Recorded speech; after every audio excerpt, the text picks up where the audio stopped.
Hello, my name is Barry Tibbetts, and I'm the town manager for the town of Windham. And what I'd like to do over the next 7 to 10 minutes is just talk about tax increment financing programs here within Windham and how they work, how they provide a financial benefit for the town, and also the economic impacts that they provide. I'll be going through 12 slides and covering all these various topics. And you can also find this slide presentation on our website. Thank you. So in this first slide, just want to cover some basic boilerplate stuff, which is basically who creates the TIF. Maine state law allows us to create a TIF. Municipalities are allowed to do this, and they are approved by the Department of Economic and Community Development at the state level. And TIFs basically are a development program. Helps to promote economic development in your community. It broadens your tax base. It allows new revenue from taxes to remain in the local economy at 100%, and I'll get into a little more details in that on a farther slide in. It allows you to retain and create new employment opportunities for your community, and the end result of all of this TIF program generally results in improved transportation infrastructure and, in some cases, senior housing opportunities.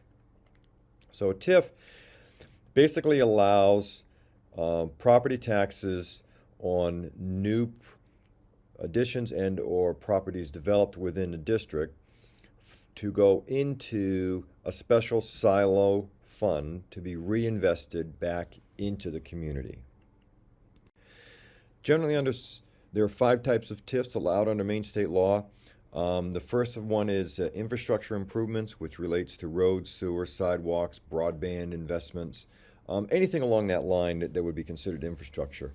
The second kind of TIF is oftentimes supporting economic development, which allows you to do marketing or special promotions about your community or the type of industry you want to bring into your community.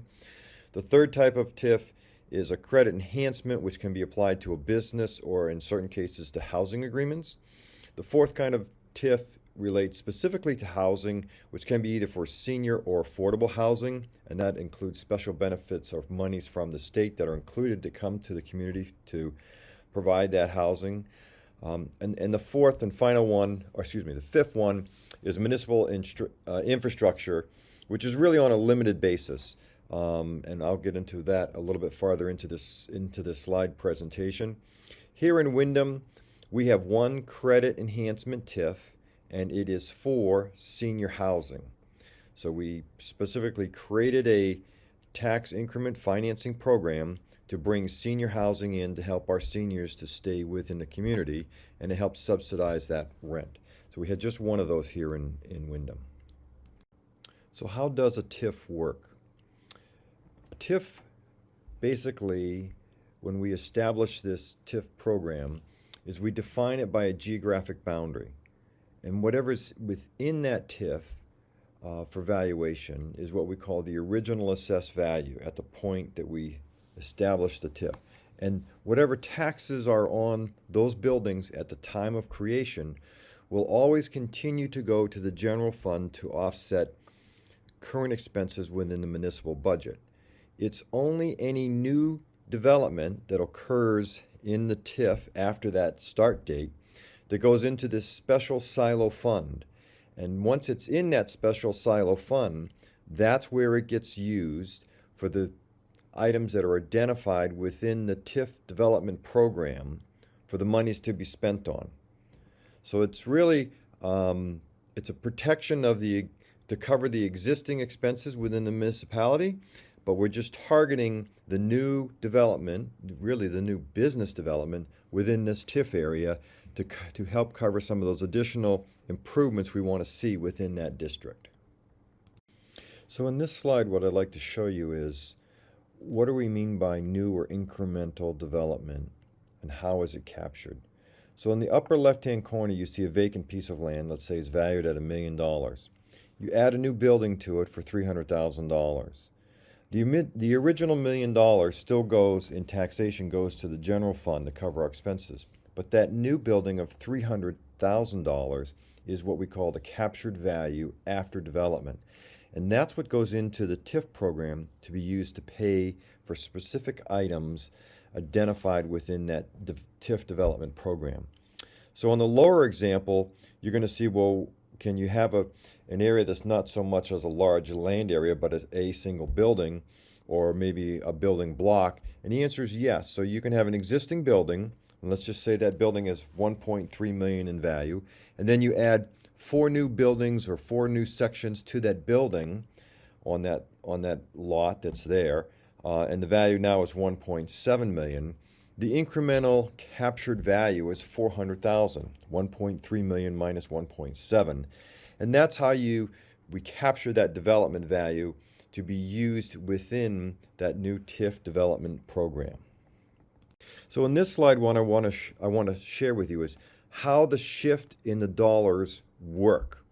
So basically, we had the original assessed value and at $1 million for that vacant land, remember? And the mill rate is $11.20. So the taxes on that property vacant land is really $11,200. You put a new addition on it for $300,000, and the building is taxed at that $300,000 rate. It's an additional $3,360. So of that, now the taxes are really $14,000. Well, the $11,000 still goes back to the general fund, to the town. But now the $3,360 goes into that special silo. But what also happens, and this is really critical in understanding the TIFs, is that because we're doing this and we're looking to create some new economic development, creating jobs and improving the area, the state gives us some special incentives. So we receive revenue sharing from the state based on sales tax, and our percentage is a percentage number that we get every year from the state, and that number fluctuates based on how much happens in sales across the state, how much we get back. But in that calculation, what it means to us is, particularly on a building of, say, $300,000 in value, which results in the taxes of $3,360, our revenue sharing will increase by roughly $376. And then we'll also have an increase in our school funding. That's money the state gives to our schools for the cost of education. We'll get an additional $2,513 from the state because we established this TIF and we had this new development come in. Additionally, our county taxes decreased by $162. So really, the net benefit of that new building that comes in, we're still going to get the $3,360. That goes into the silo, okay? But on top of that, we receive benefits of $3,051. Of that, $538 comes back to the town, and $2,513 goes back to the school. So when you add those two numbers together, the $3,360 along with the $3,051, we're really getting a benefit of this TIF of close to $6,411 towards the town. So understanding what happens in that shift of how those additional incentives that we get, I think it's really important we understand how the tax bill distribution works. So when we have that captured valued assessment of $300,000, right? We know what those new taxes are, which is $3,360. When you look at your tax bill, you're going to see a ratio in there where it says the school portion is 60%. What that means is the school is going to get 60% of that $3,360. They're going to get $2,017 out of that tax bill. The town only gets $1,175, and the county would normally get $168. So when we send out a tax bill, and whether this is your home or your business or anywhere, we're getting about 30% of those dollars back to the town. That's what we're actually getting, is a third of that money for the running of the town. That's police, fire, public works, snow plowing, planning, development, collection, parks and recreation, et cetera, et cetera. That's all the money that we have or to run all those.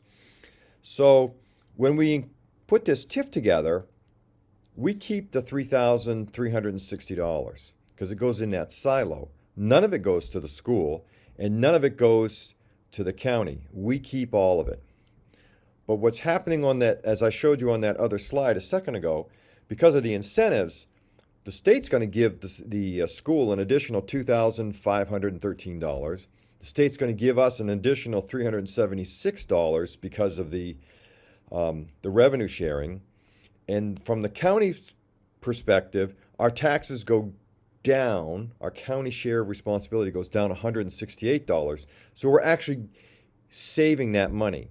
So what's really happening on that $3,360, we're getting 100% use of that money, plus we're getting the additional incentives set up by the state, which means it's more money for us to use under our own local control.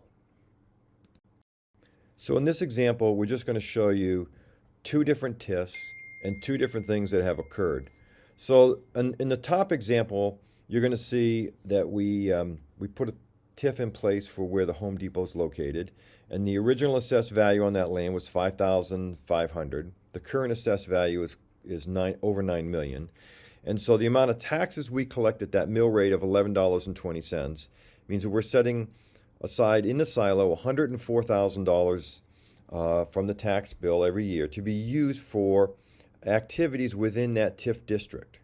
Okay, it's not going to Home Depot, it's coming to that silo to be distributed for infrastructure improvements or anything that's described within that TIF program. In the second example, right below that, which is what we call Gateway North, there was a building that was an existing building of $145,000 in value. They did a building expansion. It went to $220,000. And so in that case, we're only picking up $840 additionally each year based on the current, that last mill rate of $11.20. So different TIFs generate different levels of income that come into the town, and it all falls into that TIF development program fund. And based on what the description is of that TIF program, that's how those funds get used and distributed. So in this slide here, what this shows is how many TIF districts we have here in Windham. And basically, you're going to see there's 11 TIF districts here. And at the very far right, it shows you what those total tax shifts are. Those are projected out from the date of the inception of whenever that TIF was organized. They range anywhere from 20 years to 30 years. The total value and tax shifts is pretty close to $30 million over the life of all these TIFs. It's a little difficult to see because you're seeing my picture and not the total there. But if you download this presentation off our website, you'll see the summation total number there is 29 million, which is a tremendous benefit to the community because we didn't have to raise that money by taxation to get the improvements and things that we needed done. So from this perspective, financially, it's absolutely a real help to the community. So next couple slides, we're just going to do some Q&As. And the first question that I'm sure you probably are thinking about is, well, if we're diverting funds to this silo, how does this affect my general fund balance and taxes? And what happens is that you've got to remember that as we set up this TIF, we are diverting those new taxes to a special fund, but those monies we set off to that special fund are offset by the increased revenue sharing, the increased school funding, and the lower county taxes. But the additional benefit here, which is really very helpful for us for making improvements that we want to see happen within the community, is we now have the full value of those taxes, that $3,360, where we're keeping all of it and we get to apply it directly under our own local control. We're not giving up portions of it to the school or the county. We win, the school's still protected, the county's still protected, everybody wins in this scenario. Another question I'm sure you're probably thinking about is, what's the time limit on TIF? Does it go on forever, or is it 5 years, or is it 10 years? We specify how long these TIFs will exist in our application to DECD, which is the Department of Economic and Community Development at the state level. And generally those TIF lives run around 30 years. Some cases they're slightly less, but generally it's in the 25 to 30 year range. just a couple more Q&As on TIFs that I think will be informative for you. The first is we are restricted by state law as to how many parcels of land or total valuation of those of the original assessed value can be placed into a TIF program, and that is 5%. Windham's at 0.88%, and basically we have room to grow if we need to.